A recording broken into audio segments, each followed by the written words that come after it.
ታውቂው ትዳሬን አጥቻለሁ ባንቺ እንዲሁም ማልሆንልህም ምንም ችግር የለውም ነይ ስትለኝ አልመጣልክም ነበረ። እስቲል በከፋ ሰዓት እንኳን ከጎንክ ነበርኩኝ አይደል እንዴ? ችግር የለውም ተሰናበተኝ።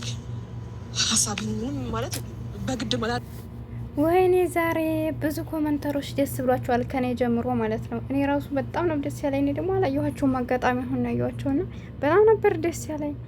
ወይኔ አብርሽ አልጫው ተመልሶ እዛው በጣም ይገርማል የእውነት ማለት ነው። የተናገሩት ንግግር በነገራችን ላይ የሆነውን ነገር ነውና አንዳንድ ጊዜ በህይወታችን እያወቅን የምናጠፋቸው ነገሮች ወይም ደግሞ ትክክለኛ የሆኑትን ነገር እያወቅን የምንተዋቸው ነገር አለና አብርሽ ከሩታ ያለው ፍቅር ሲጀመር በቃ ለአብርሽ ለሩታ ያለውን ፍቅር خلاص ምንም ነገር የለውም። ቢታረቁ እንኳን ራሱ አይጠቅማትም ካሁን በኋላ የእውነት ነው የምላችሁ።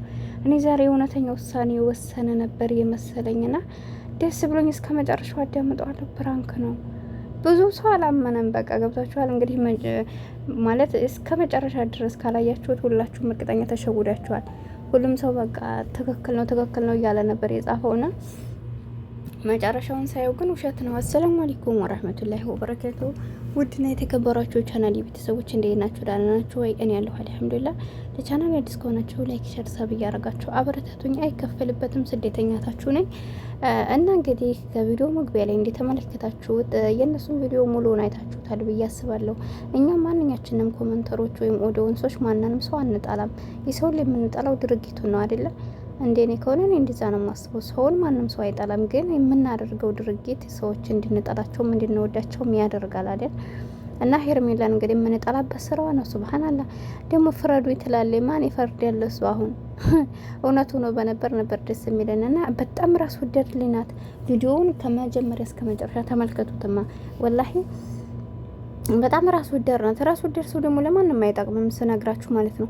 አብርሽ ራሱ አይታችሁታል። የሆነ ሰዓት ላይ ለራስሽ ብቻ ሳይሆን ለኔ ማስብ ያላት አሁን ላይ እያሰበች ያለችው ሆን ብላ ነው አስባ የመጣቸው ወደ ህይወታቸው ለማበለሻሸት ነው የመጣቸው አስላን። ስለዚህ እንደዛ ባይሆን ኑሮ እንዴት ነው? አረ በጣም ከባድ ነው። እኔ ከሱ ተለይቼ እንዴት ነው የምሆነው? እንዴት እንደቀለል ታስወጡኛላችሁ? ቪዲዮ ሰራለሁ ብላ እንደ አብርሽ የመጣችው እንደዛ ካልሆነ እሱ እኔ አይደለሁም ምክንያት ብላ የምትለው እሷ ካልሆነ ምክንያቲቱ ዛሬ ላይ እሷ ለመለየት ለምን ከበዳት? ካብርሽ ምን ያገናኛታል? ቪዲዮ ለመስራት ነው የመጣችው በሰዓቱ ላይ خلاص። ስለዚህ አስቦቷ ከመጀመሪያው እነሱን ለማለየት ነው። ይሄን ደግሞ በነገራችን ላይ ትናንትም ፕራንክ እያደረጉ ይሁን እንጂ እነ ፈረንጆ ነግረዋታል። እያንዳንዱን ነገር በቃ እኛ ያልነው ትክክለኛ ነው። በቃ ከጎናም ያሉ ሰዎች በዛው ፕራንክ እያስመስሉ ነገሯት እንጂ አብርሽ ከመጀመሪያ እስከ መጨረሻ የተናገረው ንግግር በቃ ትክክል ነው። በቃ እሷ ያለችበት ነገር ያ ነው። ትዳሩ የፈረሰው በሷን ትዳሩ የፈረሰው ስላቸው ከመጀመሪያ ሩታና አብርሽ አይጣሉም ማለት አይደለም። ሲጣሉ ኑረዋል። ነገር ግን እንደዚህ የከረረ ትዳራቸውን እስከ ማፍረስ ደረጃ በዛ ላይ ደግሞ ትዳር እኮ መለያየት ችግር የለውም። ነገር ግን አሁን ሩታ ሰው አስፈልጋታል። ገብቷችኋል አይደለ? ማን አስረግዞ ማን አይዞሽ ይላል። የሩታ ቤተሰቦች አሁን ደህና ባይሆኑ ያኔ ማሻአላ ከጎና የሚሆን ሰው የሌላት ሰው ብትሆን እኮ አሁን ሩታ እኮ ካላስ ብዙ ነገሮች ውስጥ ሆናለች። ገባችሁ? ለምሳሌ እናት፣ እህት የሌለው ወንድም የሌለው በቅርብ ልጅ እሱን አምና እዛ ቦታ ላይ ሆና እናት የሌላት ሰው ብትሆን ወይ ደግሞ አይዞሽ የሚላት ሌላ ሰው ወገን የሌለው ሰው የለም ማለት አይደለም። ነገር ግን አለ እንደዚህ ከቦታው አንጻር ይወስነዋል።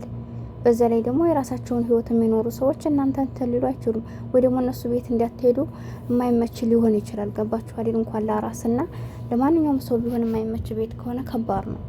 ወይ ደግሞ እህታችሁ ባሏ ጋር የምትጋጭ ልትሆን ትችላለች። ብዙ ፈተና አለው። የወንድማችሁ ሚስት ሄዳችሁ እንዳትታረሱ ብዙ ነገር አለ። አያችሁ አይደለ? እና እንዲህ አይነት ሰው ብትሆን እናት ባትኖራት ወላሂ ይከፋታል። ከዚህ በላይ ከከፋበላት ይከፋታል።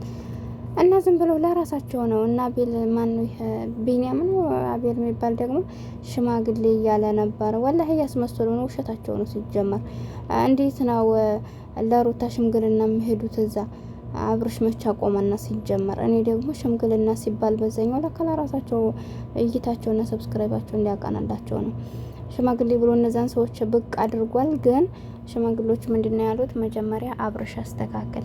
አብርሽ ካስተካከለ በኋላ እኛ ከሩታ መሄድ ያቅተንም ነው ያሉት። እንግዲህ እኔ ደግሞ ያንን ሰምቶ ያንን ተረድቶ ሄርሜላን የእውነትም ከህይወቱ ሊያወጣት ነው ብዬ ነበረ። ግን አያችኋት አይደለ ሄርሜላን የሆነ ማኬዝ አላቸው ሲጀመር ከአብርሽ ጋር ግንኙነት አላቸው። እሷ እነሱ ፕራንክ እያደረጓት ነው። እሷ ግን የዚህን የካሜራውን ተዋለች። ከካሜራው ጀርባ ሰንተናን ይሄ ነው ወይ ቃላችን እንዴት ልወጣ እችላለሁ አለ። የሆናት በጣም ከባድ ነው እና በአሁኑ ሰዓት እውነት ለመናገር እንጃ ተስፋ እያስቆረጡን ነው ያሉት። አሁን ትዳር የሚለውን ነገር እንዳንገባ መሰናክል እየሆኑና ነው ራሱ ማለት ነውና በጣም ያስጠላል። በብዛት ወንዱ ተበላሽቷል፣ ሴቱም ያው ነው። ግን ወንዱ በተለይ እንደው ከሀዲ ናቸው ወላሂ። በቃ ያለፉበትን በሰው ነው የሚቀይሯቸው። በቃ በሰው ይቀይሯቸዋል። ለምን እንደው አይገባኝም። አሁን ሩታ የምትቀይር አይነት ሰው ናት። ለምንድን ቆም ብለው እንደማያስቡ እንትን አልልም እኔ ወላሂ። ሰው የዘራውን እንዲያጨር ነው። እኔ ሰውን ለመራገም ወይ ሌላ ነገር አይደለም፣ ወይ ደግሞ የሩታ ህይወት የኔ ህይወት ሆኖ አይደለም። ግን እንደ ሴተኛ እንደዚህ አይነት ሰዎችን በቃ የእጃቸውን ሲያገኙ ደስ ይላል። ለምንድን ታውቃላችሁ? የእናንተን ትዳር አስፈርሰው ሲገቡ ልክ እነሱንም እናንተ በወጣችሁባት እናንተ ባለፋችሁባት ነገር አላህ ያሳልፋቸው።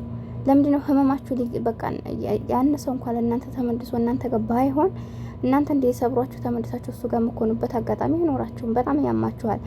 ዛሬ ከዳችሁ ሰው ነገ ምን እንደሚሆን ስለማናቅ ማለት ነው። ግን ቢሆንም እናንተ በቆሰላችሁባት ነገር እሱም ቆስሎ እዚች ቦታ ላይ ስታዩት በጣም ነው የሚያስደስታችሁ። የእውነት ነው የምላችሁና በቃ ያ ነው። ለምን በእናንተ ይብቃ።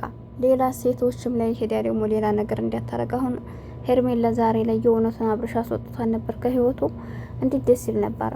ሁለተኛ በሰው ትዳር ላይ ገብታ ላትረብሽ ትችላለች። ለምን ብትረብሽ እንኳን ከጊዜ በኋላ ትቷት እንደሚሄድ ስለምትረዳ ሌላውም ሰው በዛው ልክ ነው ብላ ታስብ ነበር። ነገር ግን አንዳንድ ያልጫ ወንዶች ስላሉ ወላሂ በጣም ከባድ ናቸውና እኔ አብርሽ በጣም ነው ያስጠላኝ አሁን ላይ ማለት ነው።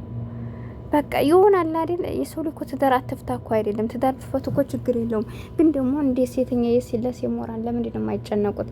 በተጣላንባት ሴት እንዴት እሷን ይዘው ይቀመጣሉ? እንደ ሳምንት እንኳን ቢያድር ምን አለ ከሷ ጋር ያለውን ግንኙነት ቢያቆም፣ ሩታ ጋር ከተለየ ይችኛይቱን ቢያቆምላት ምን ችግር አለው? እሷ አሁን እርጉዝ ናት። የእሱ ልጅ የተሸከመችውን ክብካቤ በሚያስፈልጋት ሰዓት እንዲህ አለ ማቃጣት። ለማንኛውም ቻናሌን ሰብስክራይብ